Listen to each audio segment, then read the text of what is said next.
देखेंगे क्लास 11 का मैथ, अभी चैप्टर नंबर 2, जिसका नाम है संबंध एवं फलन।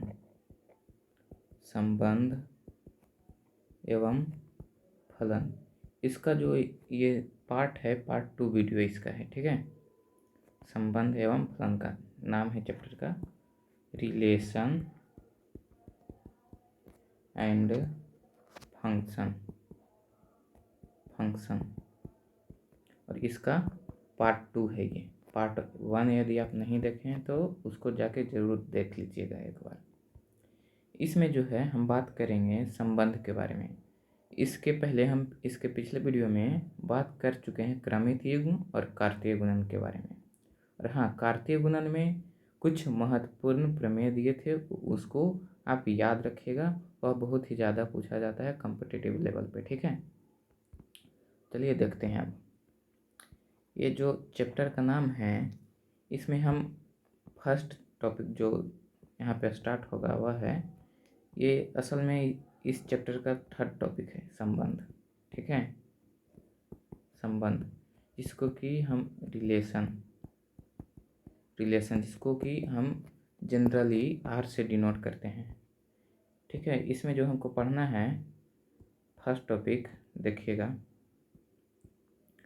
फर्स्ट टॉपिक है। इसमें पहले तो हम जानेंगे कि संबंध होता क्या है, यानी कि इसका परिभाषा क्या होता है। ठीक है, परिभाषा। और सेकंड जो है वह संबंधों की संख्या जानेंगे। क्या संबंधों की संख्या जानेंगे, यानी कोई भी दो समुच्चय में कितना संबंध हो सकता है वह जानेंगे। ठीक है, और थर्ड है संबंधों के निरूपण जानेंगे, संबंधों को कैसे कैसे निरूपित किया जा सकता है। ठीक है, वह जानेंगे। और फोर्थ जो है संबंध के प्रांत जिसको कि डोमेन, और सहप्रांत जिसको कि कोडोमेन, और यहाँ पे परिसर भी जानेंगे जिसको कि बोलते हैं रेंज। ठीक है, अब चलिए यहाँ हम अपना फर्स्ट वीडियो स्टार्ट करते हैं। ठीक है, यहाँ लिखिएगा फर्स्ट पॉइंट जो है वह है परिभाषा। ठीक है, देखिएगा इसमें कुछ लैंग्वेज है और कुछ चिन्ह है, उस चिन्ह को आप ध्यान में रखिएगा तो आपके लिए ज़्यादा आसान होगा। देखिएगा, यदि कोई समुच्चय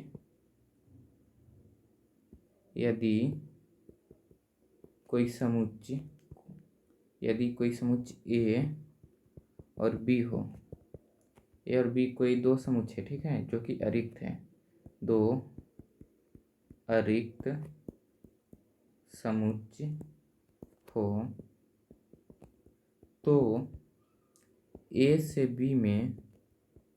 बी में संबंध आर सबसेट होता है ए क्रॉस बी का। ठीक है, और ए से बी में संबंध आर को हम डिनोट करते हैं, R is a function from A to B से। ठीक है, ए से बी में संबंध को इंग्लिश में हम बोलते हैं, इंग्लिश में इसको बोलते हैं relation from A to B. ठीक है, और इसको पढ़ते हैं, देखिए इसको पढ़ते हैं R is a relation from A to B. ठीक है, इसको ये पढ़ते हैं, ये आपको संबंध में भी दिखेगा। और इसको पढ़ते हैं R is a relation from A to B, इसको याद रखिएगा ये साइन को। और यहाँ पे ए से बी में संबंध जो है कार्तीय गुणन, ए समुच्चय बी का कार्तीय गुणन के सबसेट होगा, ये ध्यान रखिएगा। परिभाषा में सिर्फ ये इतना ही काफ़ी है, और इसको जो है आप ध्यान रखिएगा। अब यहाँ पे अगला जो पॉइंट होगा, देखिएगा यह क्या है, संबंध आर जो है समुच्चय ए के अवयव, मान लीजिए ए में कोई अवयव है एक्स, ठीक है, एक्स को समुच्चय बी के अवयव, बी के अवयव जिसमें कि उसका अवयव मान लीजिए वाई है, वाई से संबंधित करता है, ठीक है, संबंधित करता है। तो इसको हम लिखेंगे कैसे, इसका जो निरूपण करेंगे एक्स रिलेटेड टू वाई, इसको पढ़ते हैं, इसे निरूपण करते हैं। यहाँ लिखिएगा जिसे एक्स रिलेटेड टू वाई, ठीक है, के द्वारा या से के द्वारा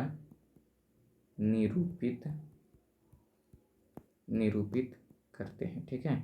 इसको क्या पढ़ते हैं, इसको ध्यान में रखिएगा, इसको देखिएगा क्या पढ़ते हैं।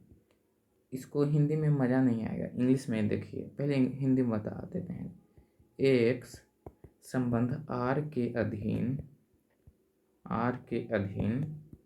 वाई से संबंधित है, ठीक है। ऐसा मज़ा नहीं आया, अब इंग्लिश में देखिए, फीलिंग आएगा, देखिए कैसे। X is related to Y under the relation R, ठीक है। इसको ये पढ़ते हैं, इसको ध्यान में रखना है आपको। परिभाषा में देखें 3 पॉइंट याद रखना है आपको। कौन कौन सा, देखिए, एक तो ए से बी में संबंध जो है, वो कार्तीय गुणन का सबसेट होगा। ए से बी में संबंध सबसेट है ए क्रॉस बी का, ठीक है, ये याद रखना है।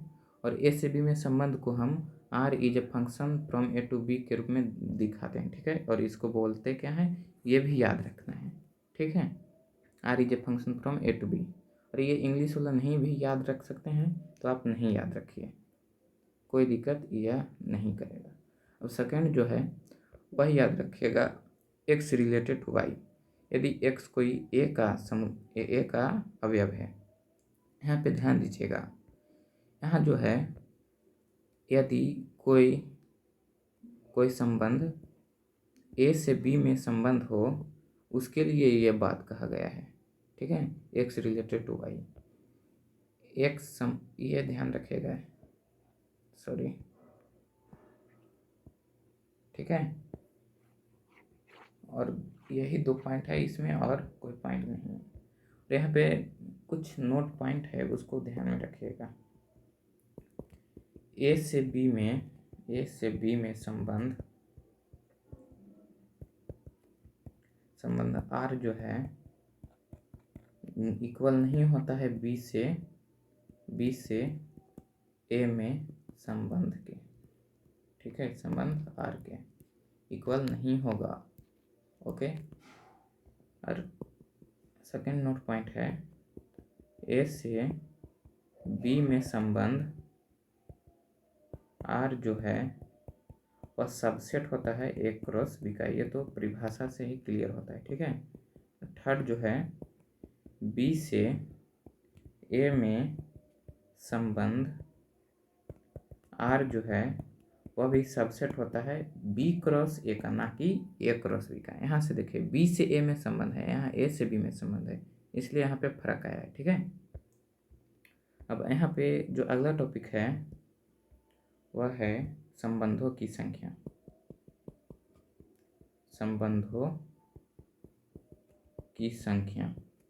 ठीक है। देखिए क्या होता है, यदि कोई समुच्चय ए से बी में संबंधों की संख्या, समुच्चय ए से समुच्चय बी में संबंधों की संख्या बराबर हम लिखेंगे ए क्रॉस बी के उपसमुच्चयों की संख्या, ए क्रॉस बी के उपसमुच्चय। अब उपसमुच्चय हम पिछला वीडियो में बताए थे, ए क्रॉस बी के उपसमुच्चय निकालने के सूत्र भी हम लिखवाए थे, ठीक है। क्या होता है, ए क्रॉस बी के उपसमुच्चय की संख्या बराबर होता है 2 पर पावर पी पी क्यू क्या है, या फिर यहाँ पे एम एन लिख सकते हैं। एम एन क्या है, एम है सेट ए के अवयव के संख्या और एन है सेट बी के अवयव की संख्या। ठीक है, यहाँ वही होगा। ठीक है, ये हो गया संबंधों की संख्या। ये बहुत ही छोटा टॉपिक था, अब आगे चलते हैं। इसमें थर्ड टॉपिक है, यदि आप परिभाषा समझ गए हैं रिलेशन में तो आपको बहुत ही आसान लगेगा। ठीक है, ए से बी में संबंध जो है सबसेट होता है ए क्रॉस बी का। ठीक है, तो यानी ए क्रॉस बी में जितना भी अवयव होगा उससे कम या फिर बराबर अवयव होगा ए से बी में संबंध का। ठीक है, तो अगला जो टॉपिक होगा संबंधों के निरूपण। संबंधों के निरूपण। ठीक है, इसमें जो होता है, इसमें मेन रूप से हम संबंध को 3 तरीका से निरूपित करते हैं। वह कौन कौन है देखिएगा। फर्स्ट है, ए करके लिखिएगा। ये है समुच्चय निर्माण रूप। इसको हम लोग बोलते हैं सेट बिल्डर फॉर्म, और यही सबसे ज़्यादा काम में आता है। समुच्चय निर्माण रूप, इसको बोलते हैं सेट बिल्डर फॉर्म। ठीक है, क्या होता है देखिएगा। यदि समुच्चय ए से बी में संबंध आर है तो इसको हम लिख सकते हैं ए बी एक युग्म है जो कि ए बिलोंग कर रहा है सेट ए से, बी बिलोंग कर रहा है सेट बी से, और यहाँ पे डैश डैश कर दे रहे हैं। ठीक है, ए बी के बीच संबंध लिखिएगा। ए बी के बीच संबंध, जैसे कोई भी संबंध हो सकता है। ए बी का दुगना है, बी जो है ए का वर्ग है, ए जो है ए का रूट है, कुछ भी हो सकता है। ठीक है, वही संबंध यहाँ पे लिखिएगा और ब्रैकेट माइनली क्वेश्चन के अंदर कीजिएगा। ठीक है, इसको पढ़ते हैं ए बी युग्म ए बी, जहाँ ए बिलोंग कर रहा है सेट ए से और बी बिलोंग कर रहा है सेट बी से, और दोनों के बीच यहाँ पे संबंध लिख देना है। ठीक है, वही होगा ए से बी में संबंध आर का। और बी है, यहाँ पे बी जो होगा वह है रोस्टर रूप। ये दोनों रूप आप सेट में भी पढ़ के आए हैं। ठीक है, या फिर इसी को बोलते हैं सारणी रूप। ठीक है, ये दोनों नाम बहुत ही प्रचलित है, इसलिए यही नाम सिर्फ हम लिखते हैं। यहाँ पे देखिएगा, यदि कोई दो समुच्चय ए से बी में संबंध आर है तो संबंध को यदि हम 1 और 2 ऐसे कॉमा देकर 1 2 1 हो गया युग्म, दूसरा युग्म हो जाएगा, मान लिए कोई भी यहाँ पे हम ले रहे हैं। ठीक है, 3 4, यहाँ पे 5 6, यानी कहने का मतलब हुआ कि ए से बी में संबंध आर को रोस्टर रूप में लिखने के लिए ए से बी में जो संबंध होगा उसका प्रत्येक अवयव को कॉमा के साथ लिखना है। ठीक है, ये होता है रोस्टर रूप, और इसका परिभाषा ज़्यादा इम्पोर्टेंट नहीं है, आप इसी को ध्यान में रखिएगा सिर्फ। ठीक है, अब अगला जो होगा वह है सी में तीर आरेख द्वारा संबंध। तीर आरेख द्वारा, ठीक है, तीर आरेख द्वारा संबंध का निरूपण। यदि देखिए यहाँ पे देखिए, यदि ए बराबर 1 2 3 हो, ठीक है, और बी बराबर 1 4 9 और 16 हो, ठीक है, तो आर कोई संबंध है जो कि इस प्रकार डिफाइंड है, ए बी, और जहाँ ए जो है सेट ए से बिलोंग कर रहा है, बी जो है सेट बी से बिलोंग कर रहा है, और तथा या फिर यहाँ पे कॉमा देके हम लिख सकते हैं ए स्क्वायर बराबर बी। ठीक है, देखिए यहाँ पे सेट बिल्डअप में हम लिखे हैं, यहाँ जो डैश डैश है ए से बी में संबंध हम लिखे हैं। ठीक है, तो यहाँ पे देखिए, हम यदि इसका तीर आरेख से निरूपण करेंगे तो यहाँ पे ए लिखना है, ठीक है, सेट ए, और यहाँ पे सेट बी, और इसके अंदर गोला के अंदर बंद वक्र से हम निरूपित कर सकते हैं कोई भी सेट को। ठीक है। इस गोला के अंदर हम इसका अवयव 1 2 3 को लिखते हैं, इसका 1 4 9 16 को लिखते हैं। ठीक है। अब यहाँ पे डिफाइंड है रिलेशन ए स्क्वायर बराबर बी। तो यहाँ पे ए जो है एक सेट ए का अवयव है, तो एक के स्क्वायर क्या होता है 1, तो इसका जो होगा अवयव बी में वो होगा ए। ठीक है। और इसको तीर से निरूपित करेंगे। किधर से किधर तीर लगाना है? यदि ए से बी में संबंध है तो तीर जो होगा ए से बी की ओर होगा। ठीक है। और सेकंड देखिएगा, सेकंड दो का, अब ए स्क्वायर बराबर बी है। ठीक है। तो एक के स्क्वायर 1 होता है, अब 2 का स्क्वायर जो होता है 4, तो इसका जो होगा ये होगा। ठीक है। अब 3 का स्क्वायर जो होता है 9। ठीक है, ये होगा और कोई नहीं होगा। ये जो निरूपण है यही है तीर आरेख निरूपण। ठीक है। कोई भी यदि आपको दिया जाएगा क्वेश्चन तो आप इसी तरह से निरूपित कीजिएगा। अब यहाँ पे कुछ नोट पॉइंट है, उसको ध्यान में रखना है। देखिएगा क्या है यहाँ पे लिखना है। नोट वन, ए से बी में संबंध आर,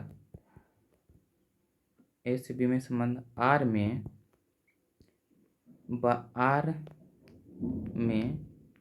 एक के अवयव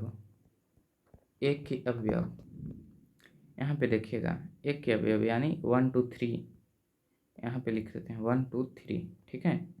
1 2 3 को बी के अवयव या फिर एलिमेंट 1 4 9 के क्रमानुसार पूर्व प्रतिबिंब या फिर प्री इमेज पूर्व प्रतिबिंब, ठीक है, कहते हैं। यहाँ पे देखिएगा 1 1 2 3 जो है, एक जो पूर्व प्रतिबिंब है 1 का, 2 जो है पूर्व प्रतिबिंब 4 का, या फिर इसको ऐसे भी बोल सकते हैं 4 का जो पूर्व प्रतिबिंब 2 है। ठीक है। या 2 जो है पूर्व प्रतिबिंब है 4 का, 3 जो है पूर्व प्रतिबिंब है 9 का, 9 का पूर्व प्रतिबिंब 3 है, दोनों एक ही बात है। ठीक है। इसका जो एलिमेंट होगा सेट ए का, इसमें जो होगा एलिमेंट उसको पूर्व प्रतिबिंब जिसको कि प्री इमेज कहते हैं। ठीक है। तो इसको जो है 1 4 और 9 को हम कहते हैं प्रतिबिंब। किसका प्रतिबिंब? जैसे 1 है, 1 का प्रतिबिंब 1 है, 2 का प्रतिबिंब 4 है, 3 का प्रतिबिंब 9 है। ठीक है। या फिर हम बोल सकते हैं 9 जो है 3 का प्रतिबिंब है, 4 जो है 2 का प्रतिबिंब है, 1 जो है 1 का प्रतिबिंब है। ठीक है। सेट बी वाला जो एलिमेंट रहता है इसको बोलते हैं प्रतिबिंब। ठीक है। क्रमशः पूर्व प्रतिबिंब कहते हैं। यहाँ पे नोट 2 लिखिएगा। नोट 2, ए से बी में संबंध आर में एक के अवयव 1 2 3 के प्रतिबिंब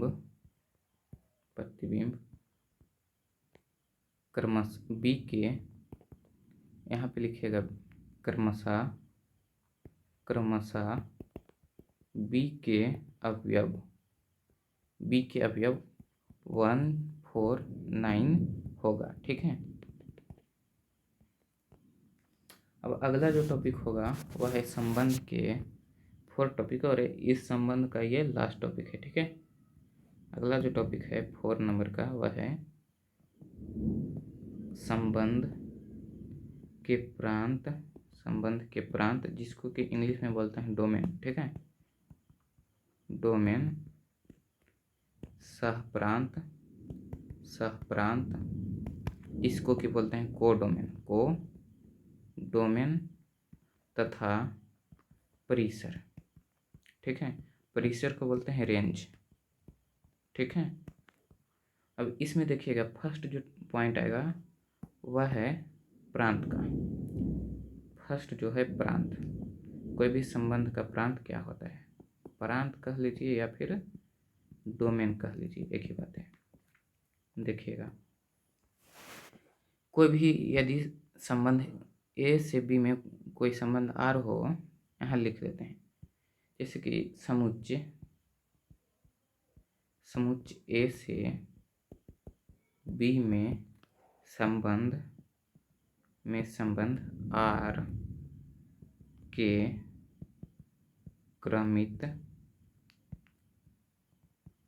क्रमित युग्मों के प्रथम घटक का समुच्चय। अब यहाँ पे देखिए, इसको समझते हैं। यदि कोई समुच्चय यहाँ पे ए है, इसमें अवयव है 1 और 2, और यहाँ पे बी है, इसमें अवयव है 3 और 4, ठीक है। कोई यहाँ पे आर संबंध हमको दिया हुआ है, इसमें अवयव यहाँ पे लिखिएगा 1 और 2 का 4 आएगा, ठीक है। कोई संबंध हमको दिया है इस रूप में ए बी, यहाँ ए जो है बिलोंग करेगा सेट ए से, बी जो है बिलोंग करेगा सेट बी से, और यहाँ पे ए बी में संबंध जो है ए का स्क्वायर है बी के बराबर, ठीक है। तो यहाँ पे देखिएगा इसमें कितना संबंध आएगा। हाँ, हम आर लिख सकते हैं। देखिए 1 और 1 के यहाँ ए है, सो छोटा ए जो है सेट ए का एलिमेंट है, सेट ए का एलिमेंट 1 लिए और इसका वर्क करने पर 1 आया जो कि सेट बी में है, ठीक है। और सेकंड होगा 2 और 4, ठीक है, 2 और 4। तो यहाँ जो है रिलेशन क्रमित युग्म के रूप में है, तो इस क्रमित युग्म के प्रथम घटक 1 और 2 जो होगा, 1 और 2 प्रथम घटक है इस क्रमित युग्म के, जो कि होगा प्रांत के। संबंध आर के प्रांत जो है 1 और 2 होगा, ठीक है। इसी प्रकार यदि परिसर बोला जाए तो इसका द्वितीय घटक होगा, इसका द्वितीय घटक 1 है, इसका द्वितीय घटक 4 है, तो 1 और 4 होगा इसका परिसर, ठीक है। अब यहाँ पे परिसर देखते हैं। यहाँ पे परिसर को बोलते हैं रेंज, ठीक है। ये जो होता है समुच्चय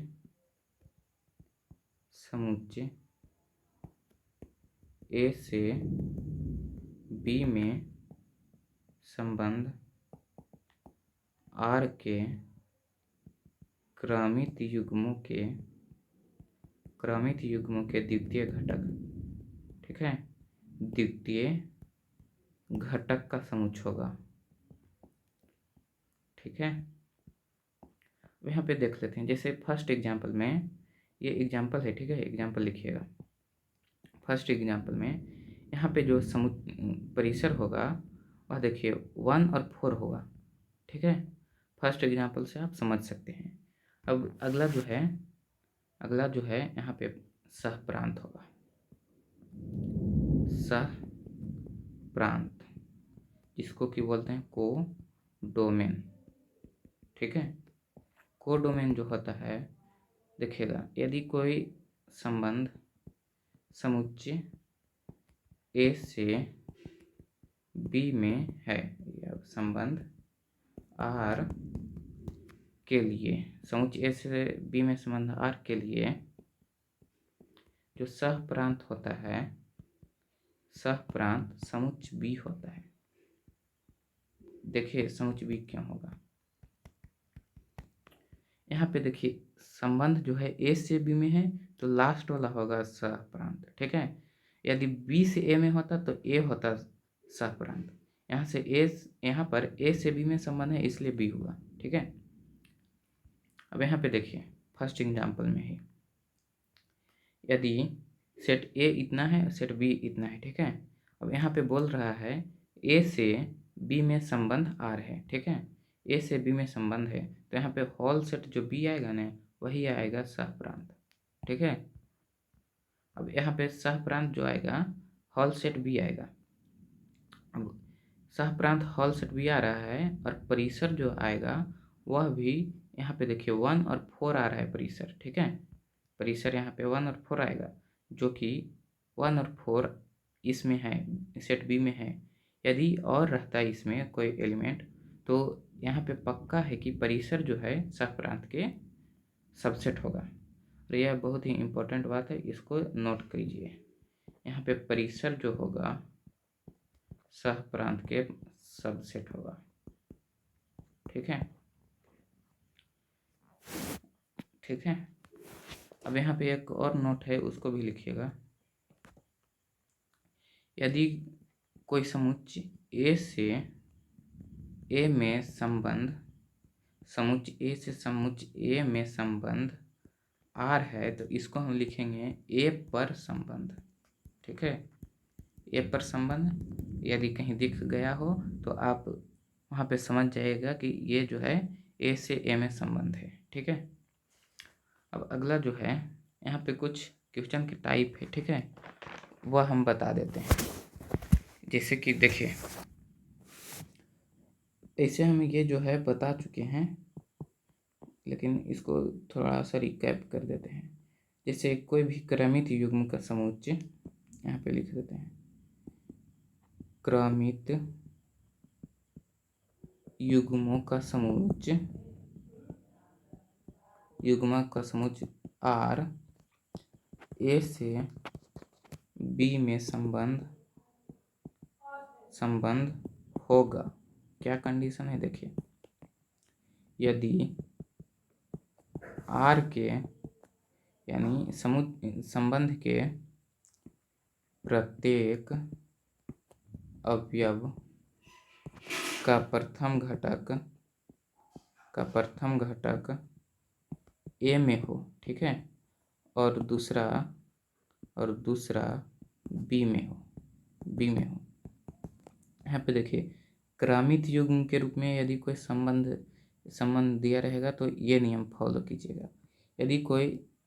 यदि कोई संबंध क्रमित युग्म का समुच्चय, यहाँ पे देखिए, यदि कोई क्रमित युग्मों का समुच्चय आर है, ठीक है, आर समुच्चय ए पर संबंध होगा। देखिए यहाँ पे जो है क्रमित युग्म का समुच्चय आर ए से बी में है, लेकिन यहाँ पे सिर्फ ए है, यानी ए से ए में होगा, ठीक है। ए से ए में ए पर संबंध होगा यदि कंडीशन ये है, ये फॉलो करना चाहिए, यदि आर के यानी संबंध के प्रत्येक अवयव का दोनों घटक क्यों? क्योंकि सेट ए ही सिर्फ है, ठीक है, इसलिए दोनों घटक इसमें आ रहा है। दोनों घटक ए में हो, ठीक है। अब यहाँ से देखिए, ऐसे भी हम कह सकते हैं, आर जो होगा यहाँ पे सबसेट होगा ए क्रॉस ए का, ठीक है, ये तो परिभाषा से ही आ रहा है। और यहाँ पे जो है आर जो है सबसेट होगा, यहाँ पे आर जो है सबसेट होगा ए क्रॉस बी का, ये भी परिभाषा से आ रहा है, ठीक है। अब यहाँ पे देखिए, ये वीडियो समाप्त होता है। यदि यह वीडियो आपको अच्छा लगा हो तो आप इसको लाइक कीजिए और सब्सक्राइब कीजिएगा चैनल। अब हम जानते हैं कि वीडियो को शेयर नहीं करते हैं, क्योंकि दोस्त जो होता है ना, सबसे ज़्यादा कमीना होता है, इसलिए वह किसी दोस्त को पढ़ने के लिए नहीं बोलता है। इसलिए यदि आपको पढ़ना है तो आप पहले देख लीजिए, नहीं तो आपका दोस्त आपसे पहले देखेगा।